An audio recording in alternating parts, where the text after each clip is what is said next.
하옵나이다. 아멘. 초대교회의 오순절 성령 강림 사건 이후에 교회가 폭발적으로 성장하기 시작합니다. 그러니까 예루살렘 교회는 가히 폭발이라고 말할 수 있을 만큼의 급속도로 성장하게 됩니다.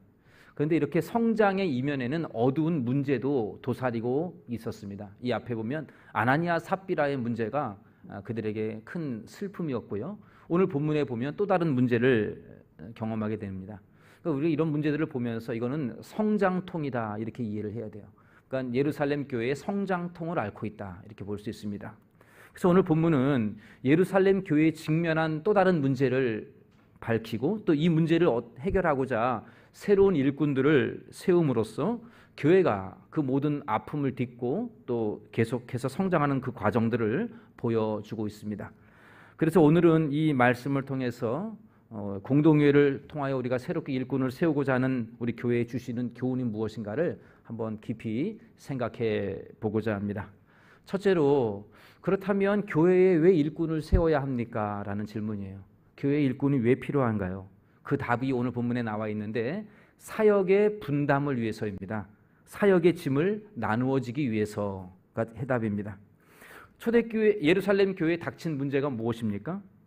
1절에 보니까 이 구제 사역에 있어서 공평하게 되지 않아서, 구제를 공평하게 이루어지지 않아서 불평과 원망이 생긴 겁니다. 지금 예수 믿고 따르는 제자들이 1절에 보니까 많아졌다 이렇게 되어 있는데 헬라파 유대인들의 과부들이 구제를 받지를 못했습니다. 그래서 히브리파 유대인들을 원망하기 시작했다 이렇게 되어 있습니다. 마치 오늘날에 교회 안에 대한민국 국적에서 그냥 그냥 한국에 살고 있는 사람들과 또 해외의 시민권을 가지고 있는 그러한 해외 시민들이 함께 어울려 있는 것을 상상해 보면 됩니다. 그 당시에 예루살렘 교회도 히브리파 유대인들이 있었고, 예루살렘이니까 히브리파 유대인들이 있었고 또 국제적인 사람들, 즉 헬라파 유대인들도 여럿 있었던 것을 알 수 있습니다. 그리고는 이유가 무엇인지는 몰라도 그 헬라파 유대인들, 그러니까 국제적인 사람들이죠. 이 헬라파 유대인들의 어려운 과부들이 구제에 누락이 되었습니다. 그래서 원망이 생긴 겁니다.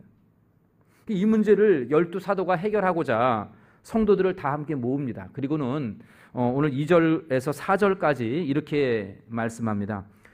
우리가 하나님의 말씀을 제쳐놓고 접대를 일삼는 것이 마땅하지 아니하니 형제들아, 너희 가운데서 성령과 지혜가 충만하여 칭찬받는 사람 7을 택하라. 우리가 이 일을 그들에게 맡기고 우리는 오로지 기도하는 일과 말씀 사역에 힘쓰리라 하니.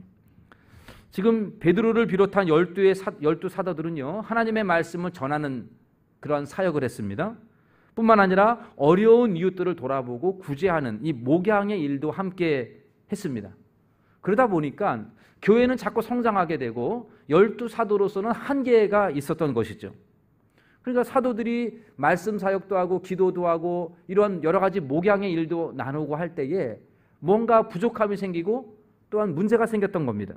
그래서 이 목양 사역, 다시 말해서 성도들을 돌보는 이러한 사역들을 집중할 수 있는, 그러한 사역들만 할 수 있는 7명의 일꾼들을 세우고 사도들은 말씀 사역과 기도에 더 전념하도록 그렇게 하자라고 지금 12사도들이 이야기를 합니다. 그래서 교회가 이제 일꾼을 세우게 됩니다. 오늘날 우리가 일꾼들을 이렇게 세우는 이유도 이와 같습니다. 목회자 혼자로서는 감당할 수 없는 일들이 많다는 거죠. 그래서 신경 쓴 일이 많다 보니까 그만큼 다른 일을 하다 보면 말씀 사역과 기도에 약할 수밖에 없는 거죠. 그러기에 목회자가 말씀 사역에 충실할 수 있도록 전도나 구제나 또 여러 가지 교인들을 돌아보는 돌보는 사역들, 이러한 교회의 여러 가지 행정들, 이런 것들을 일꾼을 세워서 이러한 것들에 목회자가 마음이 빼앗기지 않도록, 에너지가 빼앗기지 않도록 일을 나누어 분담하려는 것입니다. 그렇다고 해서 말씀과 기도는 중요하고 이 구제는 별로 중요한 것이 아니다, 이러한 의미가 아닙니다. 중요하기 때문에 이것을 위해서 따로 전담할 사람들을 세우게 되는 것이죠. 그러므로 오늘 공동회의를 통해서 우리가 일꾼을 세우게 되는데요, 이 가운데 세워진 분들이 계시다면 그분들은 더욱 교회의 짐을 지기에 애써야 됩니다. 일꾼들은요, 내가 지금 지고 있었던 그 짐들을 더 많이 지고 있어야 됩니다. 그게 바로 교회가 일꾼을 세우는 목적이에요. 지금 우리가 오늘 공동회의를 통해서 일꾼을 세우지만 사실 여기 대부분에 있는 분들이 교회의 중직자들이고요, 직분자들입니다. 그 직분은요, 그냥 훈장 주는 게 아닙니다. 계급 올라가듯이 올라가는 게 아닙니다. 그 직분을 받았다라고 하는 것은 내가 교회의 뭔가의 일들을 분담한다는 것입니다. 사역의 짐을 나누어 지겠다는 거예요. 몇몇 사람에게 집중되어 있는 사역의 짐들을 나누어져서 서로 그 일들을 효과적으로 진행하기 위함이라는 사실, 여러분들 꼭 명심하셔서 교회가 일꾼을 세우는 것은 그만큼 내가 사역을 감당하겠다, 교회의 짐을 지겠다는 것을 여러분들이 늘 마음에 깊이 새길 수 있게 되기를 바랍니다. 둘째로, 그러면 이 교회의 일꾼된 자격이 무엇인가 라고 하는 점입니다. 3절 다시 한번 보시면, 형제들아 너희 가운데서 성령과 지혜가 충만하여 칭찬받는 사람 7을 택하라. 우리가 이 일을 그들에게 맡기겠다라고 되어 있습니다. 이게 세 가지 언급되어 있죠. 일꾼의 자격이라고 볼 수 있겠습니다. 첫째는 성령 충만한 사람. 성령님이 그 사람을 이끌어가는 거예요. 성령님의 내 뜻대로 내 마음대로 살아가는 삶이 아니라 성령님이 그 가운데 계셔서 성령님이 그 사람을 인도하는 그러한 사람. 두 번째는 지혜가 충만한 사람이라 그랬습니다. 지혜가 있어야 성도들을 균형 잡히게 골고루 돌보지 않겠습니까? 목양 사역을 감당하는 데는 지혜가 필요한 거죠. 그래서 지혜가 충만해야 된다 그랬고요. 마지막으로 칭찬받는 사람, 말이나 행동이나 인품이나 이러한 모든 면에 있어서 다른 사람들에게 있어서 칭찬을 들을 수 있는 사람, 이러한 사람이 되어야 한다는 거예요. 이처럼 우리 교회도 신앙의 측면이나 또 지혜나 또 인품이나 이 모든 것들이 균형 잡힌 사람들이 우리 교회에 세워지기를 간절히 원합니다. 그냥 아무나 세우는 게 아니고 기도하면서 오늘 말씀에 충실하게 이 합당한 사람들을 세워나가는 우리 교회가 되기를 바랍니다. 그래야 교회의 덕이 되는 것이죠. 또한 바라는 것은 우리 교회가 성령 충만하고 지혜 충만하고 인품이 칭찬 듣는 사람들이 많아지기를 간절히 원합니다. 그래서 너무도 많아서 누구 하나 일꾼을 세우기에 너무도 부족하니까 다 세웠으면 좋겠다, 이러한 마음을 가질 수 있도록 우리 모두가 이러한 사람이 될 수 있도록 내가 이러한 일꾼이 되어야지, 이러한 기도의 제목을 가지고 나아갈 수 있게 되기를 간절히 소원합니다. 마지막 한 가지 더, 예루살렘 교회가 이렇게 7명의 일꾼을 세우고 사역을 나누었더니 그 결과 어떻게 되었습니까? 7절 말씀인데요. 우리 다 함께 이 7절을 읽어보도록 하겠습니다. 하나님의 말씀이